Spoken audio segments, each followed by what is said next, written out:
Begitu pula yang saya hormati dan saya muliakan Bapak Ketua Desa Kawasan, yang saya hormati dan saya muliakan pimpinan Pondok Pesantren As-Salafiyah Kawasan.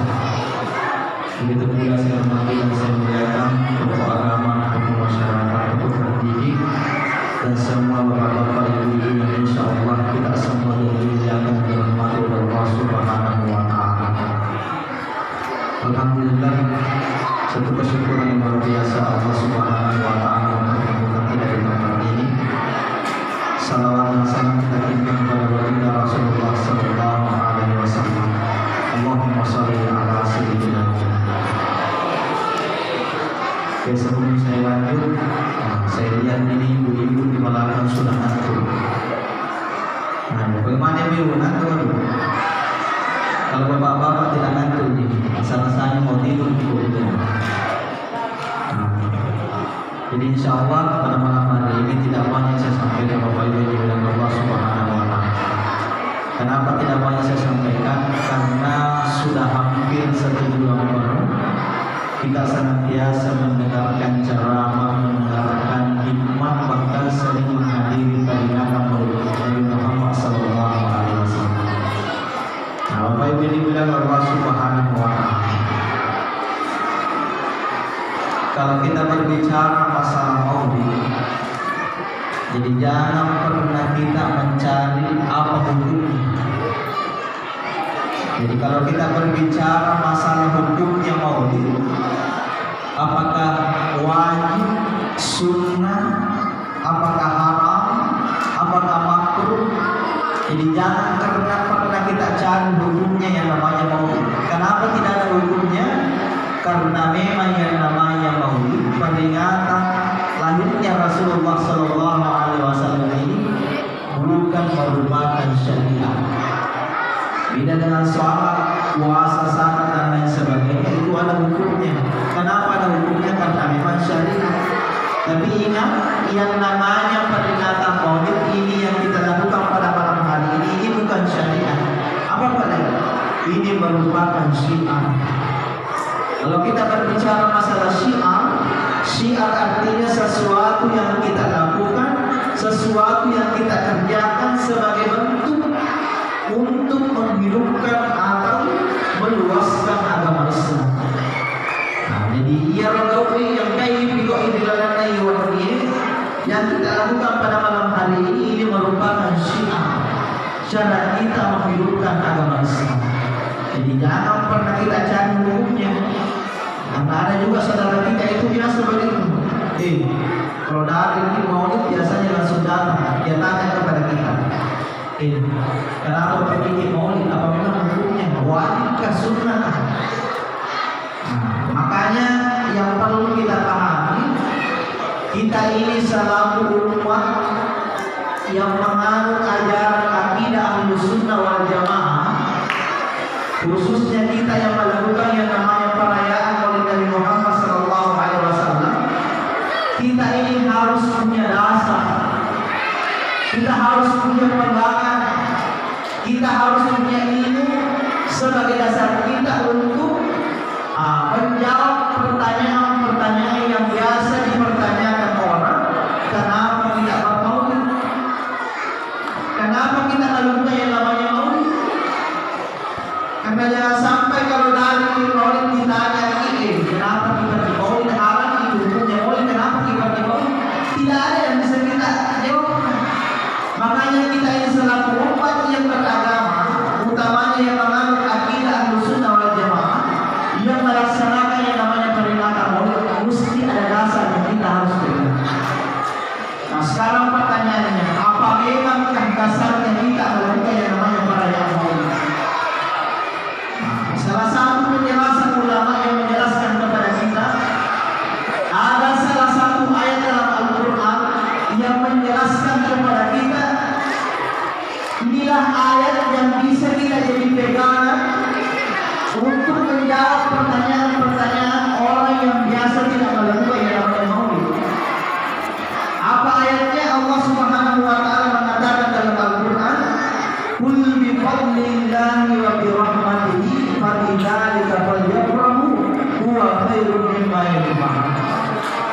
Jadi kata Allah pun, katakanlah Muhammad, bifadlillahi, karena adanya pemberian Allah Subhanahu wa ta'ala, wa birahmatihi, dan adanya rahmat Allah Subhanahu wa ta'ala, fadidzalika falyafrahu, olehnya itu senantiasalah berbahagia. Jadi Allah Subhanahu wa ta'ala dalam ayat ini memerintahkan kita berbahagia karena adanya rahmat Allah Subhanahu wa ta'ala. Dan ingat Bapak Ibu yang dimuliakan Allah Subhanahu wa ta'ala, salah satu rahmat terbesar yang Allah berikan kepada kita ini, selaku orang Islam, tidak ada rahmat terbesar kecuali diutusnya Nabi Muhammad sallallahu alaihi wasallam. Allahumma shalli ala sayyidina. Bahkan di dalam ayat lain dikatakan, wa ma arsalnaka illa rahmatan lil alamin. Wahai Muhammad, tiadalah kami yang mengutusmu kecuali engkau menjadi rahmat bagi seluruh alam. Jadi sudah jelas Allah Subhanahu wa ta'ala memerintahkan kita berbahagia karena adanya rahmat Allah Subhanahu wa ta'ala. Dan rahmat terbesar Allah Subhanahu wa ta'ala adalah diutusnya Nabi Muhammad sallallahu alaihi wasallam. Jemaah yang dimuliakan Allah Subhanahu wa ta'ala. Cuma yang perlu kita pahami di sini, caranya orang bahagia itu, caranya orang mengekspresikan kebahagiaannya itu berbeda-beda. Ada orang ketika dia bahagia senantiasa menyanyi terus, makilo-kilo kutu. Ketika dia mendapatkan satu kebahagiaan, dia tidak pernah berhenti menyanyi. Pokoknya apapun adalah pola dalam ucapan katanya makilo kutu. Nah, kenapa? Dia mendapatkan kebahagiaan. Ada juga kalau dia orang bahagia, dia membuat makanan kemudian dipanggil semua tetangganya makan. Mario. Ada juga orang kalau dia bahagia, dia menyumbang senantiasa menyumbang di masjid. Mereka ada rumah-rumah atau yang boleh dilayani di orang ini. Banyak sekali modelnya orang mengekspresikan kebahagiaan. Dan ingatlah, kita ini selaku umat Islam yang menganut ajaran akidah Ahlus Sunnah wal Jamaah yang merayakan Maulid Nabi Muhammad sallallahu alaihi wasallam. Beginilah cara kita bahagia karena diutusnya Nabi Muhammad sallallahu alaihi wasallam. Bapak Koni meneliti ini bagi orang pun. Beginilah cara kita berbahagia karena adanya Nabi Muhammad sallallahu alaihi wasallam. Tiwi soko, tiwi telo, tiwi andre di masjid ini nampak tempat ceramah, nampak ibadah salawat, ibadah pada sandi. Beginilah cara kita berbahagia karena diutusnya atau dilahirkannya Rasulullah sallallahu alaihi wasallam. Cuma tidak boleh juga pahami bahwa kalau begitu Pak Ustaz, kalau ada orang tidak mau, berarti dia tidak bahagia karena diutusnya Nabi Muhammad sallallahu alaihi wasallam. Tidak. Mungkin lain juga dia caranya, bagaimana caranya dia mengekspresikan kebahagiaannya karena dilahirkannya Nabi Muhammad sallallahu alaihi wasallam. Tapi kita ini, utamanya kita ini orang Sulawesi, Bapak Koni menjadikan ini kita lo soko pada lain sebagainya. Tapi ingat, semua apa yang kita sumbangkan hari ini, apa yang kita bawa pada malam hari ini, ingat Bapak Ibu yang dimuliakan Allah Subhanahu wa ta'ala, tidak ada yang sia-sia. Kenapa saya katakan tidak ada yang sia-sia? Karena ada salah satu ulama besar yang menjelaskan, namanya Syekh Muhammad Imam An-Nawawi bin Umar Al-Jawi Al-Bantani. Syekh Muhammad Imam Nawawi Al-Jawi Al-Bantani, dikatakan Al-Jawi karena orang Jawa, dikatakan Al-Bantani karena orang Banten. Seandainya orang Karossa, mungkin Imam An-Nawawi Al-Karossa, tapi dia orang Jawa, orang Banten juga. Ini ulama asli Indonesia. Menurut sejarah, ini ulama pernah merajai semua ulama di tanah Arab, pernah menjadi penasehat semua ulama di tanah Arab. Jadi ulama asli Indonesia. Jadi itu ulama Indonesia macam-macam. Bapak Ibu yang dimuliakan Allah Subhanahu wa ta'ala. Jadi Imam An-Nawawi memiliki satu kitabnya itu menjelaskan isinya barasan ini. Tadi dibaca barasan ini mulai dari Al-Jannah Yang dijelaskan Imam Nawawi itulah yang dijelaskan. Namun ternyata ketika Imam Nawawi menjelaskan isinya para sanji, dia menjelaskan salah satu ungkapan Abu Bakar As-Siddiq. Apa yang dikatakan Abu Bakar As-Siddiq? Man anfaqa dirhaman fi maulidin Nabi kana rafiqi fil jannah. Ini kata Abu Bakar dalam kitabnya Imam Nawawi, man anfaqa dirhaman fi maulidin Nabi. Barang siapa yang membelanjakan hartanya meskipun hanya 1 dirham fi maulidin Nabi, dalam perayaan hari kelahiran Rasulullah sallallahu alaihi wasallam, kata Abu Bakar, kana rafiqi fil jannah, maka dia akan bersamaku nanti di dalam surga. Jadi dia itu andre-andre yang kayak dibawa dalam lewat ini, insyaallah inilah yang mengantarkan kita nanti ke dalam surga Allah Subhanahu wa taala. Dan insyaallah surga kita akan berdekatan dengan Ibnu Abu Bakar As-Siddiq. Insyaallah. Jadi kemampuan kita memang kalau kita bermolid tahun berapa? Tentang menurut kumantir lah. Yang kecil-kecil embernya silakan, ke sebesar-besarnya mah suruh buat awal insyaallah. Gere manu tambah-tambah si gere di bebe. Kubur si gere bebe, gere si sapi. Namun di moto kan dia nama si gere itu nama cai. Bapak Ibu yang dibilang Allah Subhanahu wa taala. Bahkan ulama kita memberikan penjelasan bahwa kalau kita melakukan yang namanya peringatan Maulid Nabi seperti ini, beginilah cara kita menghidupkan yang namanya agama Islam. Termasuk kita patuhi agama penghalalan. Kalau kita melakukan yang namanya perayaan Maulid seperti ini, kita termasuk orang yang menghidupkan agama Islam. Kenapa? Coba dengar. Dari kumambil jamaah ini masih ini kawanku kira-kira apa kau menjadi tahu? 5 waktu masa pada loro asar hari sesuatu kira bagaimana banyaknya orang, apakah sama seperti ini sekarang ini? Pada mana kira-kira? Dekat. Beginilah salah satu bentuk ajaran Islam untuk menghidupkan yang namanya agama Islam. Apakah ini boleh kita patuhi agama Islam? Di Pak Guru mana kan anak tahu masih namun ditanya cara melo dan kali tak tahu melo nama. Tapi beginilah cara kita menghidupkan yang namanya agama Islam. Bahkan kalau kita ingat-ingat Bapak Ibu, kita ini 20 tahun yang lalu, 30 tahun yang lalu, 40 tahun yang lalu, Bapak Kumoto menjadi tatang masjid. Dia jaga itu usaha kita kalau songko.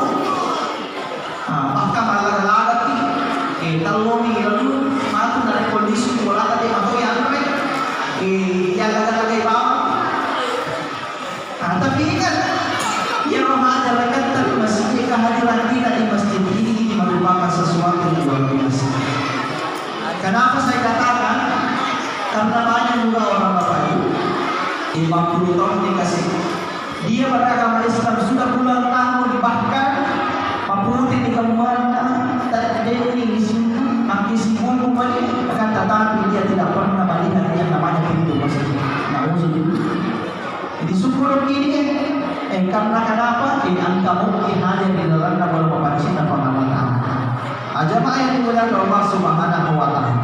Kemudian yang terakhir yang saya sampaikan, selaku umatnya Nabi Muhammad sallallahu alaihi wasallam, kita ini umatnya Nabi, kita ini diperintahkan untuk mencontoh Nabi.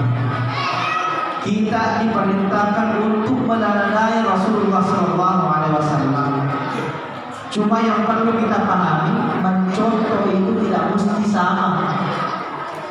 Narekoi contoh yang kita itu perlu pada sebagai contoh narekoi angka surat-surat masa beda di masjid, lokal masjid, ilotoki masa beda kira-kira milo harus pada jadi sampai dipakai. Ya ada mamoto surat-surat tertentu di masjid, ilotoki mamoto ini kira-kira apakah harus motor itu sama dengan motor yang kita pakai di masjid? Kita tuh deh. Begitu juga ketika kita mencontoh Nabi itu tidak mesti sama. Karena ada juga itu umatnya Nabi rasa-rasa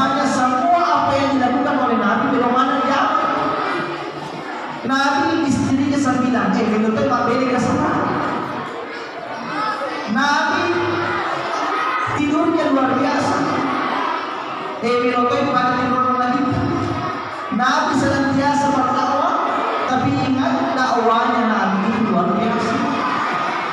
Jadi banyak orang yang rasa-rasanya ingin seperti Nabi, tapi ingat, kalau kita ingin seperti Nabi, setidaknya kita mencontoh Nabi Muhammad SAW. Tapi ingat, mencontoh itu tidak mesti sama. Nah, Bapak Ibu yang dimuliakan Allah Subhanahu wa Ta'ala. Jadi Nabi itu adalah manusia yang begitu sempurna. Jadi Nabi kita tahu kami nama lebih. Makanya kita ini umatnya Nabi, kita juga harus menjadi manusia yang mulia sebagaimana mulianya Rasulullah Sallallahu Alaihi Wasallam.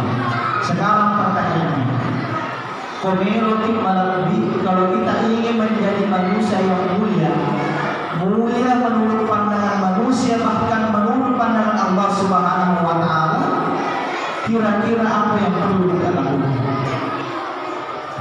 Pertanyaan ini sebenarnya sudah dijawab oleh ulama kita. Ulama kita memberikan penjelasan kalau kita ingin menjadi manusia yang paling baik, ada 3 syarat. 3 syarat ini sesuai dengan hadis Rasulullah Sallallahu Alaihi Wasallam. Yang pertama kata Nabi Muhammad Sallallahu Alaihi Wasallam, khairun nas anfa'uhum linnas. Sebaik-baik manusia adalah manusia yang paling bermanfaat kepada orang lain. Nah, olehnya itu marilah kita senantiasa menjadikan diri kita bermanfaat kepada orang lain. Kenapa? Karena semakin kita bermanfaat kepada orang lain, maka semakin kita punya di sisi Allah Subhanahu wa Ta'ala.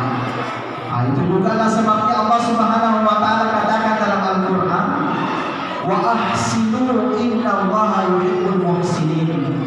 Senantiasalah berbuat baik karena Allah Subhanahu wa Ta'ala mencintai orang-orang yang baik. Jadi Allah Subhanahu wa Ta'ala mengatakan wa ahsinu, berbuat baiklah. Tapi Allah tidak katakan jadilah orang baik. Pertanyaannya, kenapa Allah tidak katakan jadilah orang baik, tapi Allah katakan jadilah orang yang baik atau berbuat baiklah? Allah tidak katakan jadilah kamu orang baik, tapi Allah katakan jadilah orang yang terbaik, bahkan berbuat baik. Nah, kenapa Allah Subhanahu wa Ta'ala katakan seperti itu? Kata ulama kita, ini sebenarnya isyarat kepada kita semua. Karena bisa jadi ada orang yang mengaku dirinya baik, tapi dia tidak mampu berbuat baik kepada orang lain. Nasrni alina balicin, tapi dia lebih balicin daripada dari panjang. Nah, inilah yang perlu kita pahami. Nah, makanya Allah Subhanahu wa Ta'ala ketika menjelaskan perkara haji, Nabi kita menjelaskan hadisnya, al-hajjul mabrur laisa lahu jazaa'un illa jannah. Haji itu tidak ada balasannya kecuali surga.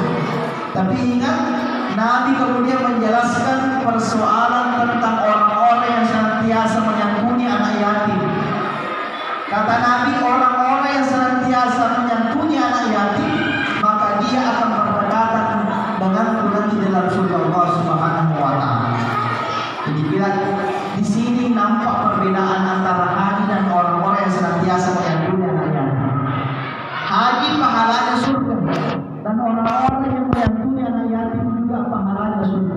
Tapi surganya orang-orang yang senantiasa menyantuni anak yatim itu berdekatan dengan Rasulullah Sallallahu Alaihi Wasallam.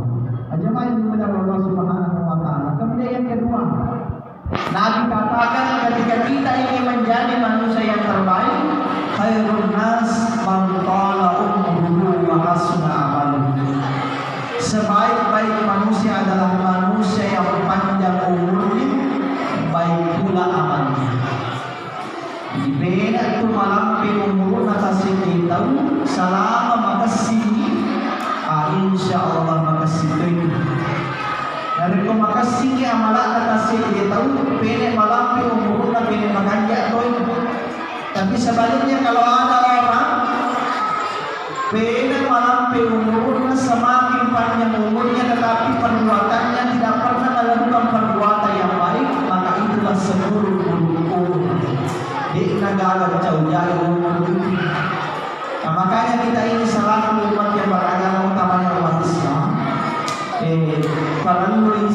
perlu kita paham bahwa kehidupan kita di dunia ini cuma 2 hari.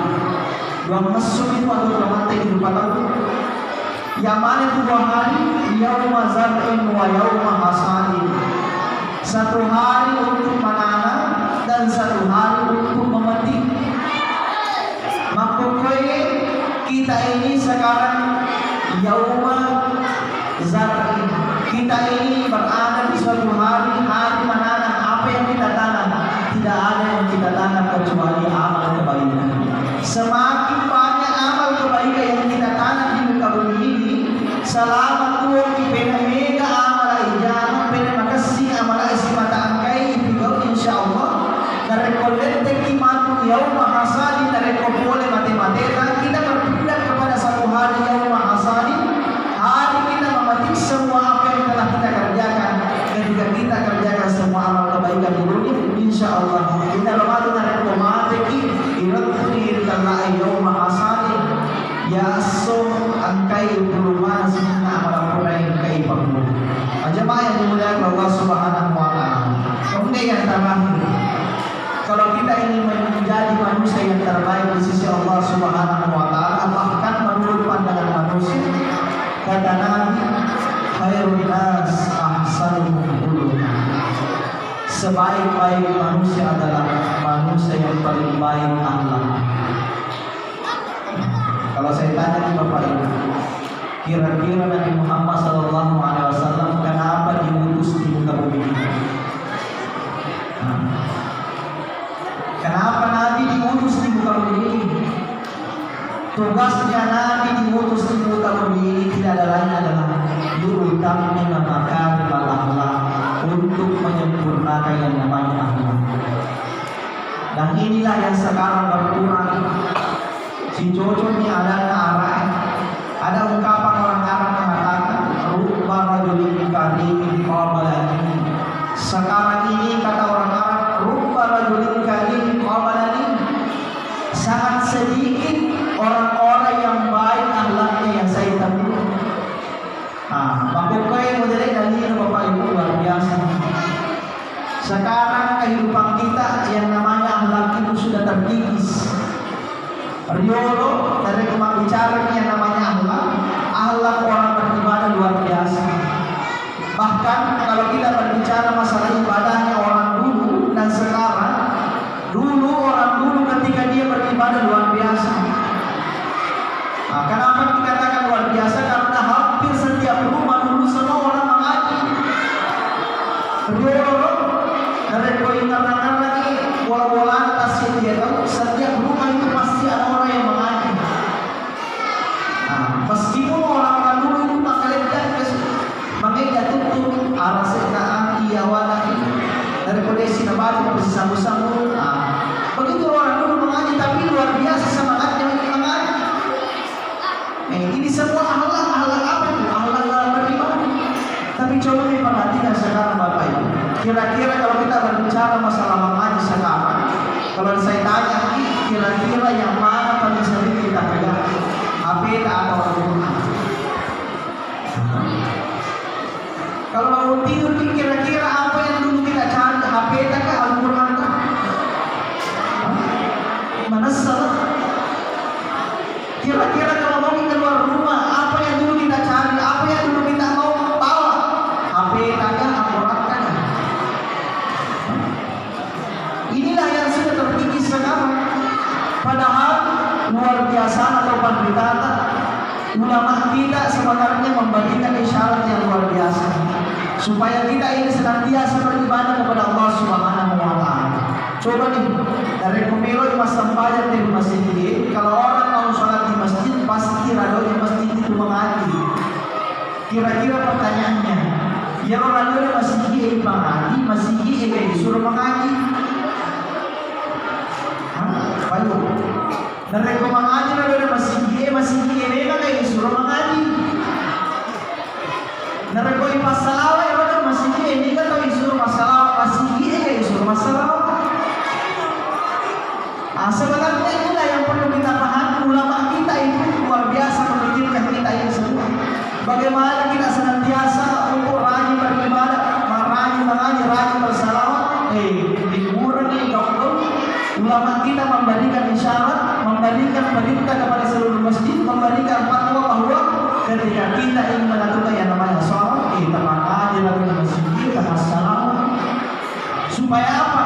Supaya umat Islam senantiasa mengingat mengaji, senantiasa mengingat bersalawat kepada Rasulullah SAW. Nah, jemaah yang dimuliakan Allah Subhanahu wa Ta'ala. Dan ingat, inilah yang paling penting bagi kita semua. Dengan tugasan jauh di lain akhlak yang baik. Di antara semua apa yang kita lakukan di muka bumi ini, tidak ada perbuatan yang paling mudah selain daripada akhlak yang baik. Dan inilah yang perlu kita tanamkan kepada anak-anak kita semua. Nah, salah satu contoh ini untuk menjelaskan kepada kita semua bagaimana sebenarnya nilainya orang-orang yang senantiasa memperbaiki akhlaknya. Ada salah satu orang cerdas yang menjelaskan kepada kita yang mengatakan,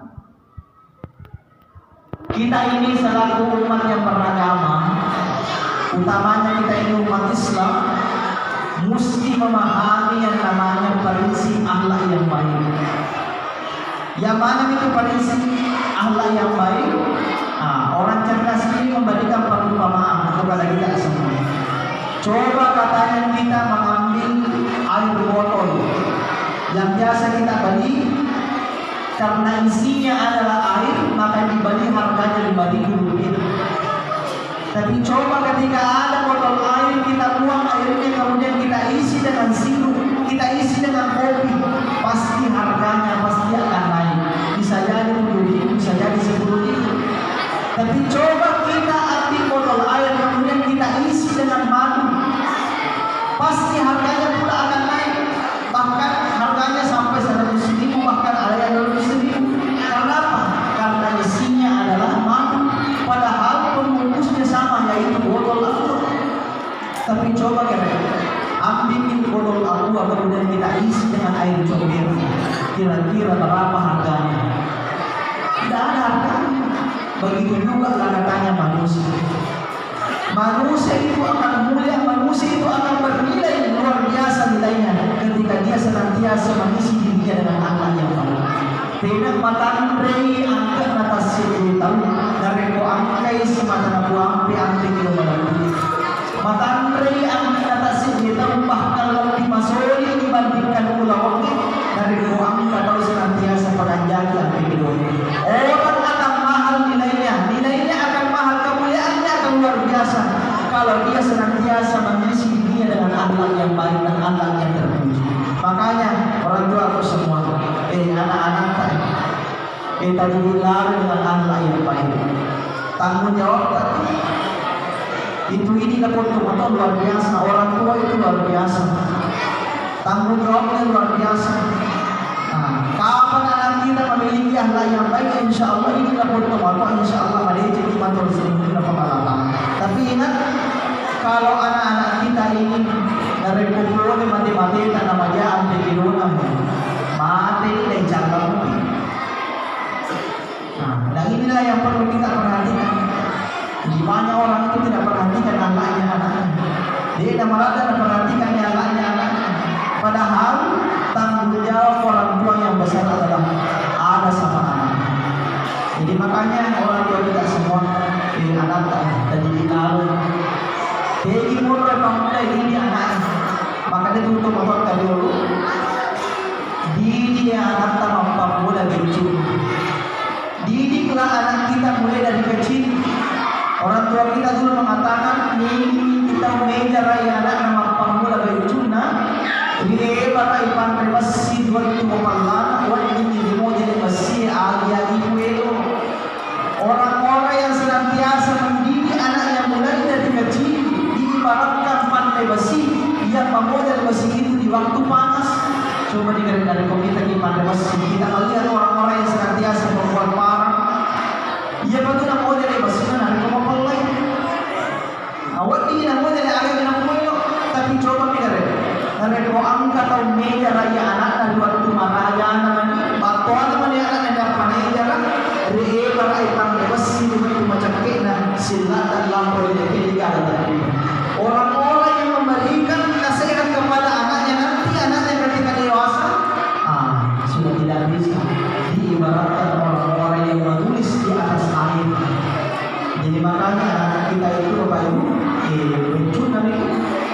Anak-anak ini, anak kita itu bisa dididik mulai dari kecilnya sampai. Nanti ketika anak kita sudah dididik ketika waktu kecil, insya Allah apa yang kita didikkan, apa yang kita ajarkan kepada anak kita mulai dari kecil, itulah yang dia bawa nanti ketika dia sudah dewasa. Jadi makanya inilah foto-foto kita pada jadi lalu, pada jadi lalu sampai ke rumah anak. Jemaah yang dimuliakan Allah Subhanahu Wa Taala, mungkin inilah yang saya sampaikan kepada para hadirin. Mudah-mudahan ada berkah dari kita semua. Mudah-mudahan yang mohon dimaafkan. Wabillahi taufiq.